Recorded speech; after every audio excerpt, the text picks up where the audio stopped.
नमस्कार दोस्तों, स्वागत है आपका प्रगति एमबीपीएस के यूट्यूब चैनल पर। अब हम नवंबर 2022 में चर्चा में रहे विज्ञान एवं प्रौद्योगिकी के क्षेत्र में जो भी बातें हमारी एग्जाम में महत्वपूर्ण हैं उनको पढ़ लेते हैं। इसमें सबसे पहली बात AD-1 मिसाइल के बारे में है। अब AD-1 मिसाइल क्या है? बैलिस्टिक मिसाइल डिफेंस इंटरसेप्टर है, BDM इंटरसेप्टर। हाल ही में चर्चा में क्यों रहा है? क्योंकि AD-1 मिसाइल के दूसरे चरण का पहला सफल परीक्षण उड़ीसा के तट स्थित APJ अब्दुल कलाम द्वीप पर संपन्न हुआ 2 नवंबर 2022 को, और इसीलिए मिसाइल AD-1 चर्चा में रहा है। जैसा कि हमने बात की कि AD-1 मिसाइल क्या है? BDM इंटरसेप्टर है, बैलिस्टिक मिसाइल डिफेंस इंटरसेप्टर। यानी ये एक इंटरसेप्टर मिसाइल है जिसे लंबी दूरी की बैलिस्टिक मिसाइलों को रोकने के लिए डिजाइन किया गया है। अब ये 2 चरणों वाली मिसाइल है। इसका विकास DRDO द्वारा किया गया है। DRDO का मतलब है रक्षा अनुसंधान एवं विकास संगठन। ठीक है, कुछ और बातें जानें तो पृथ्वी के वायुमंडल के सबसे ऊपरी भाग में मिशन को अंजाम देने में ये मिसाइल AD-1 सक्षम है। तो अगर हमारे एग्जाम में पूछी जाएगा कि AD-1 मिसाइल क्या है, इंटरसेप्टर है, ठीक है, किसने विकास किया है? DRDO ने विकास किया है, 2 चरणों वाली मिसाइल है। तो ये बातें ध्यान रखनी है। चलते हैं आगे और अगली बात देखते हैं। अगली बात रुद्रम से संबंधित है। अब रुद्रम क्या है? ये next generation anti radiation missile है, अगली पीढ़ी की एंटी रेडिएशन मिसाइल। क्यों चर्चा में रही है? क्योंकि रुद्रम को अपने बेड़े में शामिल करने की भारतीय वायुसेना की योजना है ताकि अपनी मारक क्षमता में वो वृद्धि कर सके, और इसीलिए रुद्रम चर्चा में रहा। अगर रुद्रम के बारे में पूछा जाएगा तो हमें ध्यान रखना है कि अगली पीढ़ी की एंटी रेडिएशन मिसाइल है। इसका विकास किया गया है DRDO द्वारा। DRDO का मतलब है रक्षा अनुसंधान एवं विकास संगठन, और ये एयर टू सरफेस मिसाइल है। ये बात ध्यान रखनी है। कुछ और बातें कही जाती हैं रुद्रम के बारे में कि यह मिसाइल दुश्मन के कम्युनिकेशन सिस्टम को खराब कर देती है, और इसीलिए एंटी रेडिएशन मिसाइल इसे कहा जा रहा है। कम्युनिकेशन सिस्टम का मतलब है जैसे दुश्मन का जो रडार सिस्टम है उसको ख़त्म कर देना, ट्रांसमिट सिग्नल, इनसे जुड़े कम्युनिकेशन सिस्टम को ख़राब कर देने की इसमें क्षमता है रुद्रम में। तो रुद्रम के बारे में बातें ध्यान रखनी है। चलते हैं आगे और अगली बात देखते हैं। अगली बात विक्रम एस से संबंधित है। अब विक्रम एस क्या है? ये देश का पहला निजी रॉकेट है। विक्रम एस महत्वपूर्ण है बात। अगर पूछा जाएगा कि देश का पहला निजी रॉकेट कौन है तो विक्रम एस। अब विक्रम एस का विकास किया गया है स्काई रूट एरोस्पेस के द्वारा। ये हैदराबाद की निजी स्पेस कंपनी है और ये स्काई रूट एरोस्पेस द्वारा ही विकसित है। अब इसका नामकरण डॉक्टर विक्रम साराभाई के नाम पर किया गया है। अब डॉक्टर विक्रम साराभाई कौन है? भारतीय अंतरिक्ष कार्यक्रम के जनक कहे जाते हैं, और उन्हीं के नाम पर देश के पहले निजी रॉकेट का नाम विक्रम एस रखा गया है। कुछ और बातें कही गई हैं कि विक्रम एस क्यों चर्चा में रहा है। तो विक्रम एस 18 नवंबर 2022 को विक्रम एस रॉकेट ने इसरो के श्रीहरिकोटा स्थित सतीश धवन अंतरिक्ष केंद्र से उड़ान भरी और 3 छोटे उपग्रहों को अंतरिक्ष में पहुंचाया, और इसीलिए चर्चा में रहा। अब ये 3 छोटे उपग्रहों को अंतरिक्ष में पहुंचाने का जो मिशन है इसे मिशन प्रारंभ नाम दिया गया। तो ये बातें भी ध्यान रखनी है कि प्रारंभ मिशन का संबंध विक्रम एस से है। विक्रम एस क्या है? देश का पहला निजी रॉकेट है। ठीक है, इसरो द्वारा लॉन्च किया गया है अभी 3 छोटे उपग्रहों को। ठीक है, और इस रॉकेट के द्वारा भेजा गया। तो ये बातें ध्यान रखनी है कि विक्रम एस का विकास किसने किया है, नामकरण, ये बातें महत्वपूर्ण है। चलते हैं आगे। अगली बात PSLV C-54 से संबंधित है। PSLV C-54 इसरो के PSLV की 56वीं उड़ान है। अब हाल ही में चर्चा क्यों रही है? क्योंकि PSLV C-54 के द्वारा E0S-06 अर्थ ऑब्जर्वेशनल सैटेलाइट 06 या इसी को ओशन सैट 3 भी कहा जा रहा है। तो PSLV C-54 के द्वारा EOS-06 और 8 अन्य छोटे उपग्रहों को भेजा गया अंतरिक्ष में या इनका प्रक्षेपण किया गया, और इसी कारण से PSLV C-54 चर्चा में रहा। कुछ बातें अगर हम जानें तो ये जो ओशन सेट है और 8 अन्य नैनो सैटेलाइट्स हैं, इनको इसरो द्वारा श्रीहरिकोटा स्थित सतीश धवन अंतरिक्ष केंद्र से प्रक्षेपित किया गया।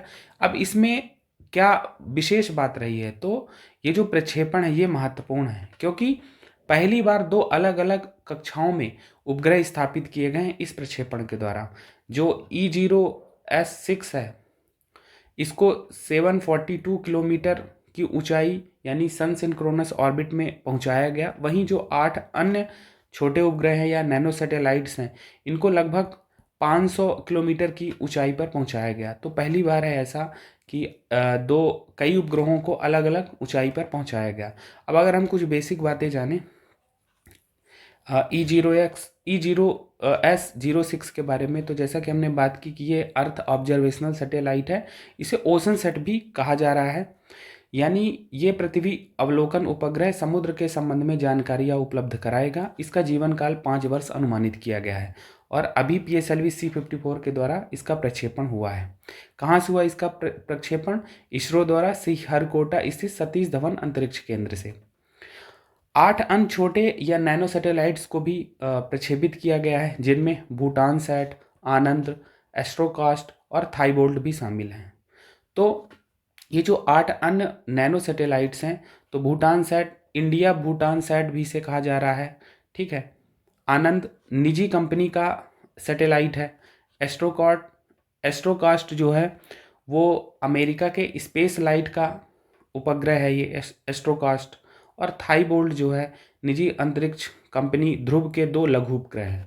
तो इनके बारे में कुछ हमने मूलभूत बातें जानी। अगर पूछा जाएगा कि भूटान सैट, आनंद, एस्ट्रोकास्ट, थाईबोल्ट को किसके द्वारा प्रक्षेपित किया गया, तो PSLV C-54। तो ये बातें ध्यान रखनी है। चलते हैं आगे और अगली बात देखते हैं। अगली बात INS मोरमुगाओ के बारे में है। अब INS मोरमुगाओ है क्या? ये विध्वंसक युद्धपोत है। अभी चर्चा में क्यों रहा है? क्योंकि भारतीय नौसेना को इसे सौंप दिया गया है नवंबर 2022 में। अब अगर हम INS मोरमुगाओ के बारे में कुछ बातें जानें, तो इसका विकास प्रोजेक्ट 15B के तहत किया गया है। जैसा कि हमने बात की कि ये विध्वंसक युद्धपोत है और ये विध्वंसक प्रोजेक्ट 15B के तहत निर्मित दूसरा विध्वंसक युद्धपोत है। एक चीज़ यहाँ पर हमको ध्यान रखना है कि जो प्रोजेक्ट 15B योजना है, इस योजना के तहत देश के 4 कोनों के प्रमुख शहरों विशाखापट्टनम, मोरमुगाओ, इम्फाल और सूरत के नाम पर 4 युद्धपोतों का निर्माण किया जाना है। एक का हो चुका है INS विशाखापट्टनम। अब दूसरे की बात हम कर रहे हैं INS मोरमुगाओ। अब ये जो मोरमुगाओ शहर है ये कहाँ स्थित है? गोवा में स्थित है। वहीं इम्फाल जो है मणिपुर में है और सूरत गुजरात में है। तो 2 और बाकी हैं इसमें। दूसरे की बात हम कर रहे हैं INS मोरमुगाओ की। निर्माण किसके द्वारा किया गया INS मोरमुगाओ का? मझगांव डाक शिप बिल्डर्स मुंबई के द्वारा। कुछ विशेषताएं भी इसके बारे में बताई जाती हैं कि इसकी विस्थापन क्षमता लगभग 7400 टन है, लंबाई 179 मीटर है, चौड़ाई 17 मीटर है और स्टील गाइडेड मिसाइल से युक्त है ये विध्वंसक युद्धपोत, यानी रडार से बचने में सक्षम है। Surface to air missile, anti submarine मिसाइलों से युक्त है ये। तो अगर पूछा जाएगा INS मोरमुगाओ, तो ध्यान रखना है कि ये विध्वंसक युद्धपोत है, प्रोजेक्ट 15B के तहत निर्मित है। प्रोजेक्ट 15B क्या कहता है कि देश के 4 कोनों के प्रमुख शहरों के नाम पर इन विध्वंसक युद्धपोतों का नाम रखा गया है और निर्माण कर रहा है मझगांव डाक शिप बिल्डर्स।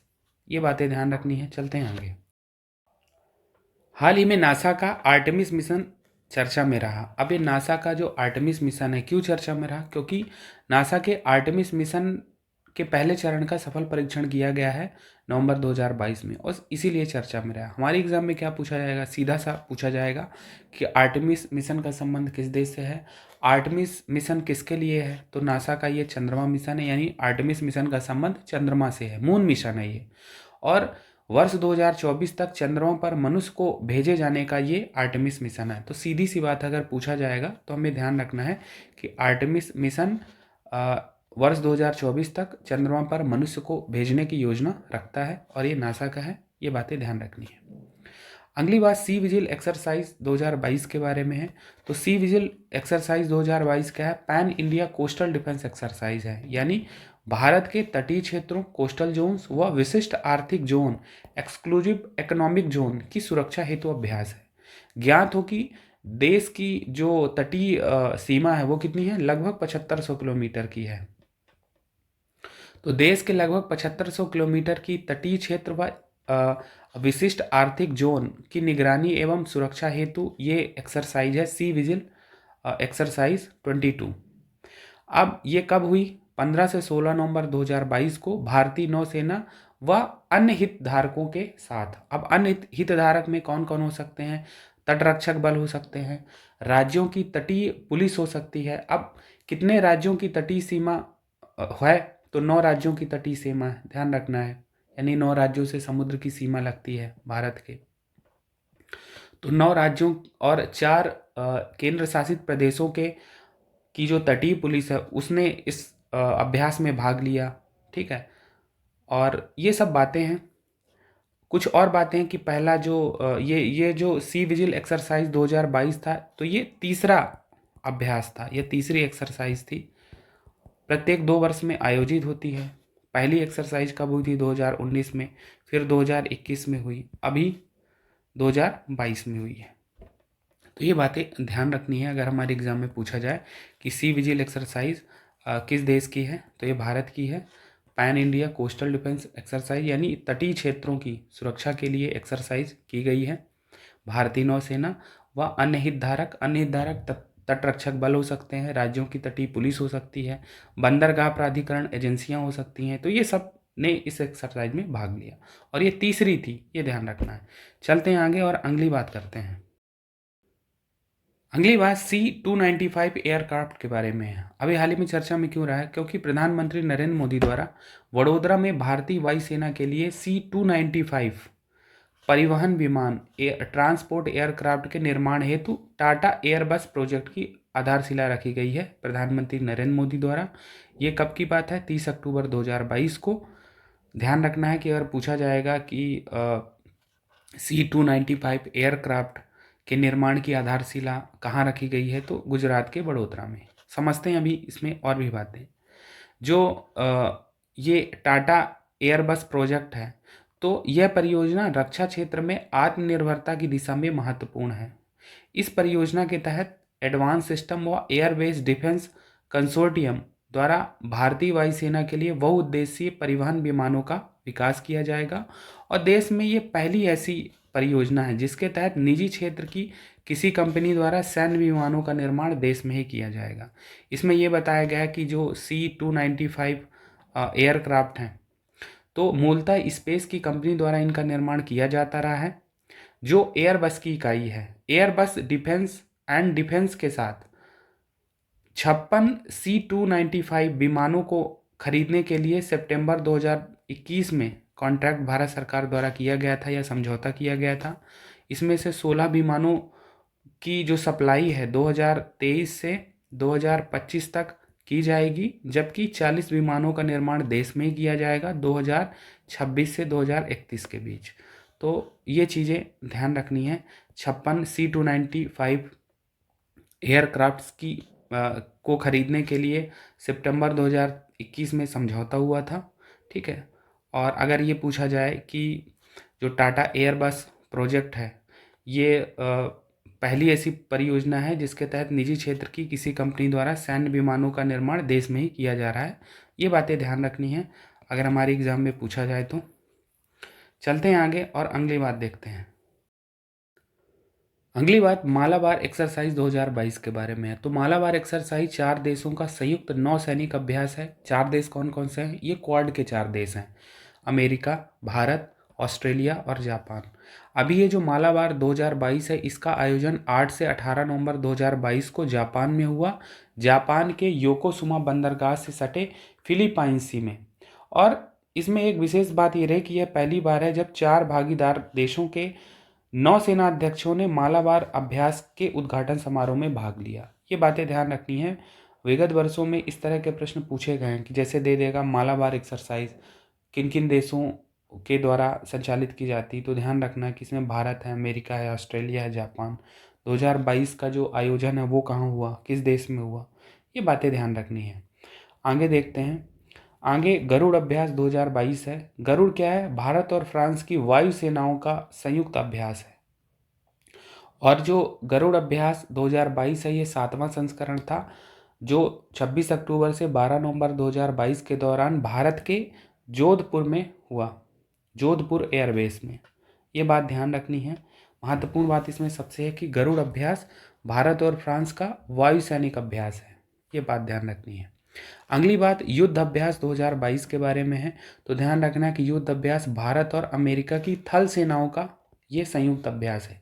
और ये जो 2022 का संस्करण है 18वां संस्करण है, जो 19 नवंबर से 3 दिसंबर 2022 तक उत्तराखंड में आयोजित हुआ, चीन की सीमा से केवल 100 किलोमीटर की दूरी पर। ये बातें ध्यान रखनी है। सबसे महत्वपूर्ण बात है कि युद्ध अभ्यास भारत और अमेरिका की थल सेनाओं का संयुक्त अभ्यास है। अगली बात ऑस्ट्रा हिंद 2022 के पहले संस्करण से संबंधित है। ऑस्ट्रा हिंद में सम्मिलित देश कौन कौन से हैं, तो आप देखेंगे नाम से स्पष्ट है। ऑस्ट्रा का मतलब ऑस्ट्रेलिया और हिंद है इसमें भारत।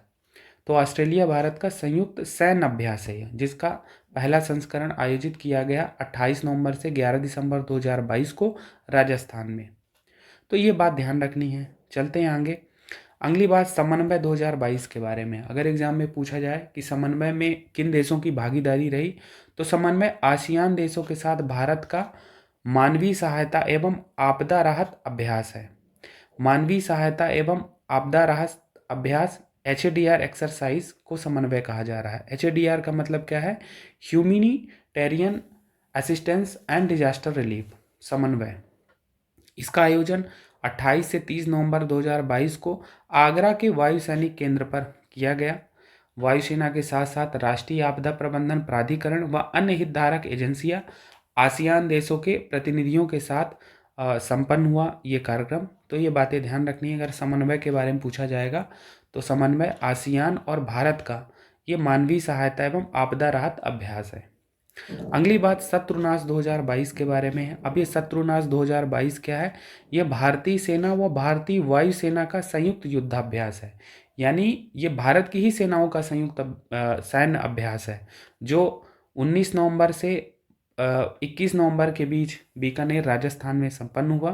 ध्यान रखना है शत्रुनाश 2022 के बारे में। इसमें इंडियन आर्मी और इंडियन एयरफोर्स ने भाग लिया। तो इस प्रकार से हमने विज्ञान और प्रौद्योगिकी के क्षेत्र में जो बातें महत्वपूर्ण रही उनको पढ़ी। अब हम आर्थिक परिदृश्य में देख लेते हैं कौन कौन सी बातें महत्वपूर्ण हैं। आर्थिक परिदृश्य में सबसे पहली बात डोनी पोलो ग्रीनफील्ड एयरपोर्ट के बारे में है। अब ये डोनी पोलो एयरपोर्ट ग्रीनफील्ड एयरपोर्ट है कहाँ, ये अरुणाचल प्रदेश के ईटानगर में होलोंगी में अवस्थित है। अभी ये चर्चा में क्यों रहा है, क्योंकि 19 नवंबर 2022 को प्रधानमंत्री मोदी द्वारा इस ग्रीनफील्ड एयरपोर्ट का उद्घाटन किया गया है। एक्चुअल में फरवरी 2019 में इसकी आधारशिला रखी गई थी। इसका पुराना नाम होलोंगी ग्रीनफील्ड एयरपोर्ट था, लेकिन इसका नाम बाद में बदल दिया गया और रखा गया डोनी पोलो ग्रीनफील्ड एयरपोर्ट, राज्य सरकार की सिफारिश के बाद। क्यों, अब यहाँ पर आप देखेंगे कि डोनी का मतलब सूर्य से है और पोलो का मतलब चंद्रमा से है। तो सूर्य और चंद्रमा के प्रति राज्य के लोगों की श्रद्धा को ये दर्शाता है नया नाम, और इसके पुराने नाम को बदल के नया नाम क्या रख दिया गया, डोनी पोलो ग्रीनफील्ड एयरपोर्ट। हमारे एग्जाम में पूछा जाएगा कि इसकी अवस्थिति को लेकर जरूर प्रश्न हो सकता है, पूछा जाए कि डोनी पोलो एयरपोर्ट कहाँ स्थित है, तो ये अरुणाचल प्रदेश में है, ईटानगर में और होलोंगी में है। अब इसमें एक चीज़ है कि इसे ग्रीनफील्ड एयरपोर्ट क्यों कहा जा रहा है, तो ग्रीनफील्ड एयरपोर्ट के कॉन्सेप्ट को समझ लेते हैं। तो ग्रीनफील्ड एयरपोर्ट ऐसे एयरपोर्ट है जो अविकसित भूमि पर बनाए जाते हैं, जहां अतीत में कोई काम नहीं हुआ है। इसको बनाने का उद्देश्य 2-3 है। पहला तो ये है कि मौजूदा हवाई अड्डों पर भीड़ भाड़ को कम करने के उद्देश्य से ये शहर से दूर बनाए जाते हैं सामान्य रूप से। दूसरी बात यह है कि ग्रीनफील्ड इसलिए भी कहा जा रहा है क्योंकि इनके निर्माण में पर्यावरण प्रभाव पर विशेष ध्यान दिया जाता है। तो ये बातें हैं ग्रीनफील्ड एयरपोर्ट को लेकर। महत्वपूर्ण बात है कि डोनी पोलो ग्रीनफील्ड एयरपोर्ट कहाँ है, अरुणाचल प्रदेश के ईटानगर के होलोंगी में। चलते हैं अगली बात देखते हैं। अगली बात है विश्व की सबसे लंबी रिवर क्रूज यात्रा से संबंधित है। विश्व की सबसे लंबी रिवर क्रूज यात्रा कहाँ से कहाँ तक हुई, वाराणसी यूपी से असम के डिब्रूगढ़ के बोगीबील तक संपन्न हुई। अब ये रिवर क्रूज यात्रा का क्या उद्देश्य है, जलमार्ग पर्यटन को बढ़ावा देना, यानी वाटर वेज टूरिज्म को बढ़ावा देना। जो ये यात्रा है रिवर क्रूज यात्रा गंगा विलास क्रूज के जरिए संपन्न की गई। लगभग 3700 किलोमीटर की दूरी 52 दिनों में संपन्न होगी, ऐसा इसमें अनुमान लगाया गया है। तो अगर पूछा जाएगा वर्ल्ड्स लॉन्गेस्ट रिवर क्रूज, तो यूपी के वाराणसी से असम के डिब्रूगढ़ के बोगीबील तक ये विश्व की सबसे लंबी रिवर क्रूज यात्रा संपन्न की गई। ये बातें ध्यान रखनी है। चलते हैं आगे। अगली बात विश्व में कुल मानव आबादी संबंधित है। 15 नवंबर 2022 को विश्व की मानव आबादी 8 अरब पहुंच गई है। संयुक्त राष्ट्र जनसंख्या कोष यूनाइटेड नेशंस पॉपुलेशन फंड द्वारा जारी रिपोर्ट के द्वारा ये कहा गया है कि विश्व में मानव आबादी 8 अरब के आंकड़े को पार कर चुकी है। इस रिपोर्ट के बारे में कुछ और बातें जानें तो ये रिपोर्ट बताती है कि विश्व की आबादी को 7 से 8 अरब होने में करीब 12 वर्ष लगे। यानी 7 अरब कब हो गई थी? 2011 में हो गई थी, और 8 अरब अभी 2022 में। तो 12 वर्ष लगे हैं 7 से 8 अरब होने में। कुछ और अनुमान बताए गए हैं कि 8 से 9 अरब पहुंचने में लगभग 15 वर्ष लगेंगे। यानी 2037 में विश्व की आबादी कितनी हो जाएगी? 9 अरब हो जाएगी। वहीं ये अनुमान लगाया गया कि 2030 तक 8.5 अरब हो जाएगी पॉपुलेशन। वहीं 2050 तक 9.7 अरब हो जाएगी। 2080 तक 10.4 अरब हो जाएगी। अब ये 2080 तक जो 10.4 अरब विश्व की जनसंख्या हो जाएगी, ये सर्वोच्च बिंदु होगा। सर्वोच्च बिंदु का मतलब है कि अब इसके बाद 2100 तक स्थिर रहेगी और फिर गिरावट होगी। यानी 2080 तक 10.4 अरब पहुंचने के बाद विश्व की जो जनसंख्या है वो अधिकतम स्तर पर पहुंच जाएगी। 2100 तक फिर स्थिर रहेगी और इसके बाद जनसंख्या में गिरावट आएगी। ये बातें कही गई। एक बात और इसमें कही गई है कि वर्ष 2023 में जो भारत की जनसंख्या है वो चीन की जनसंख्या से आगे निकल जाएगी। तो ये सब बातें हैं।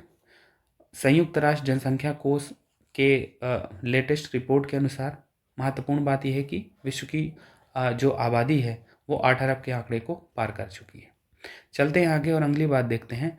अगली बात भारत के 41वें अंतर्राष्ट्रीय व्यापार मेला से संबंधित है, जो 14 से 27 नवंबर 2022 को नई दिल्ली में संपन्न हुआ। मेले की थीम क्या रही है? Vocal for local, local to global. आयोजनकर्ता कौन रहा? अंतर्राष्ट्रीय व्यापार मेला जो 41वां था नई दिल्ली में संपन्न हुआ, तो भारतीय व्यापार संवर्धन संगठन, Indian trade promotion organisation ITPO। कुछ बातें इसमें कही गई हैं कि इस मेले में पार्टनर स्टेट कौन कौन से रहे, साझेदार राज्य, तो 3 राज्य रहे, बिहार, झारखंड, महाराष्ट्र। फोकस राज्य कौन कौन से रहे? उत्तर प्रदेश व केरल। कुछ अवार्ड भी इसमें दिए गए, जैसे राज्यों की श्रेणी में सर्वश्रेष्ठ पवेलियन के लिए स्वर्ण पदक केरल राज्य को मिला, वही इसी श्रेणी में कांस्य पदक अपने मध्य प्रदेश को मिला। तो ये बातें ध्यान रखनी है अगर हमारे एग्जाम में पूछी जाएं। चलते हैं आगे।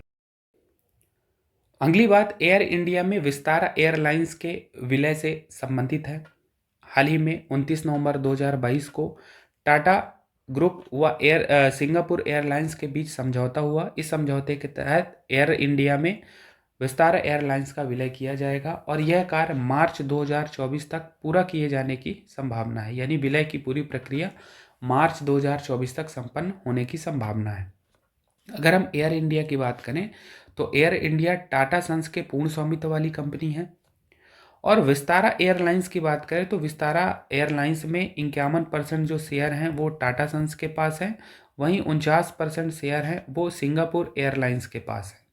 और इन्हीं दोनों के बीच समझौता हुआ है 29 नवंबर 2022 को कि एयर इंडिया में विस्तारा एयरलाइंस का विलय किया जाएगा। कुछ और बातें हैं, जैसे एयर एशिया इंडिया व एयर इंडिया एक्सप्रेस, इन दोनों के विलय की प्रक्रिया जारी है एयर इंडिया में, और दोनों ही टाटा सन्स के स्वामित्व वाली कंपनियां। तो ये बातें ध्यान रखनी है।